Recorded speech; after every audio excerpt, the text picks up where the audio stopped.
Ladies and gentlemen, Israel strikes again. Now, we all knew it would happen. No, scrap it. There we go. Ladies and gentlemen, Israel strikes again. Now, we all knew it would happen, but what did they do this time? Evil. Let's hop into it in the second episode of Modern Takeaways. Roll that intro. Modern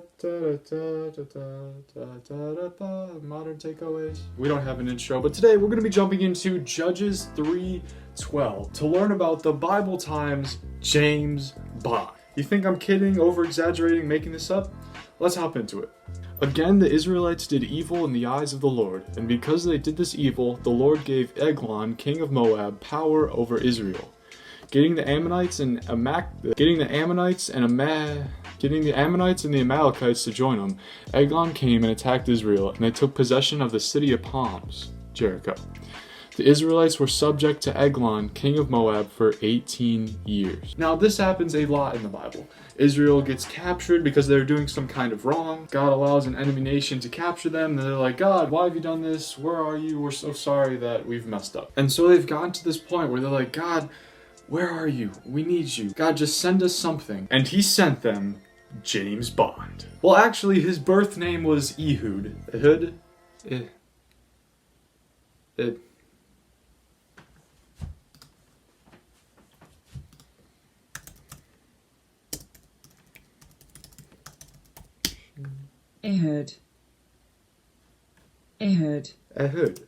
So we're gonna call him Ehud. But anyways, there was one really special thing about the BC James Bond, and one thing the Bible really wanted to highlight, that this man had no right hand. Well, not no right hand. Instead, the Bible implied he couldn't use his right hand for some unspecified reason. But God turned this flaw to turn him into a secret agent. What do I mean?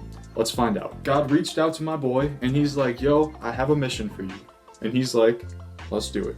Now, Ehud made a double-edged sword about a cubit long, which he strapped to his right thigh under his clothing. He presented the tribute to Eglon, king of Moab, who was a very fat man. After Ehud had presented his tribute, he sent on their way those who had carried it. But on reaching the stone images near Gilgal,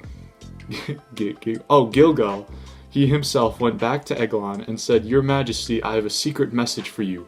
The king said to his attendants, Leave us, and they all left. Cue the music. Let me give you some insider tips, because here on Modern Takeaways, we do our research. At least when we feel like it. You know how I said that my guy couldn't use his right hand?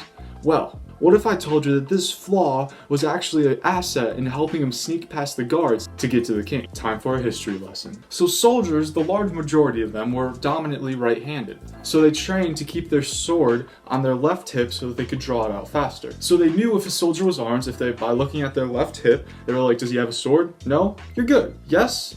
Might want to be a little cautious, because he can draw it pretty quickly. Ehud somehow managed to sneak past the guards and get alone with the king. But why would they allow him to do that? Because my man didn't have anything on his left hip. Well, technically, is this right for you guys? Because the camera flipped it. This is my left. Alright, you can cut that up.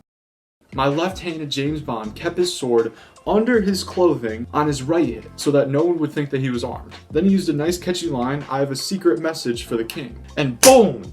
All alone with Mr. Big Mac. Why call him Mr. Big Mac? Well, we're not here to criticize anyone's eating habits, alright?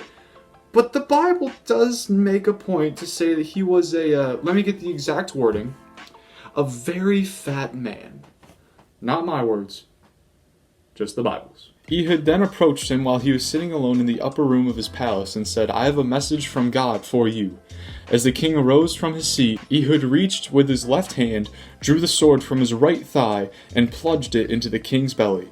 Even the handle sank in after the blade, and I'm not reading. This is kind of gross. And then the king died.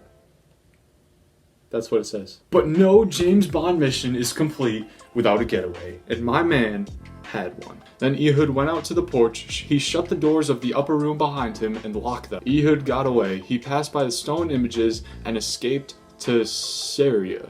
Syria, you can pronounce that however you want. You see, he locked the doors behind him and bolted. But why was nobody chasing him? Let's rewind a little bit. After he had gone, the servants came and found the doors of the upper room locked. They said he must be relieving himself in the inner room of the palace. They waited to the point of embarrassment, but when he did not open the doors of the room, they took a key and unlocked them.